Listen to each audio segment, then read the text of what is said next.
ఇండస్ట్రీలో జాతకం మారిపోవాలంటే ఒక్క సినిమా చాలు. రాత్రికి రాత్రే ఓవర్ నైట్ స్టార్స్ అయిపోయిన వాళ్ళు చాలా మంది ఉన్నారు ఇక్కడ. ఇందులో మాస్టర్ రేవంత్ కూడా ఒకడు. మాకు సీఎం రేవంత్ తెలుసు కానీ మధ్యలో మాస్టర్ రేవంత్ ఎవరు అనుకుంటున్నారు కదా. ఒకసారి సంక్రాంతికి వస్తున్న సినిమా గుర్తు చేసుకోండి. అందులో బుల్లిరాజు తెలుసు కదా. అమ్మో వాండెలా మర్చిపోతాం, కనిపించింది కాసేపే అయినా కూడా రచ్చ రచ్చ చేసి వదిలిపెట్టాడు కదా. అలాంటి బుడ్డోడిని మర్చిపోగలమా అనుకుంటున్నారు కదా. ఆ బుడ్డోడి పేరే రేవంత్. మొదటి సినిమాతోనే మనోడు మోస్ట్ వాంటెడ్ అయిపోయాడు. ప్రస్తుతం చేతి నిండా సినిమాలతో బిజీగా ఉన్నాడు బుల్లిరాజు.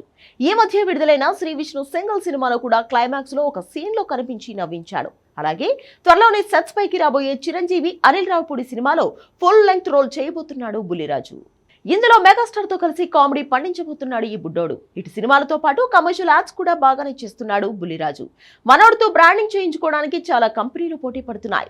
స్క్రీన్ నేమ్ తోనే ఈ యాడ్స్ చేస్తున్నాడు బుల్లిరాజు. ఇప్పటికే సుమా కనకాలతో కలిసి ఒక క్లాత్ షోరూమ్ కోసం యాడ్ చేశాడు.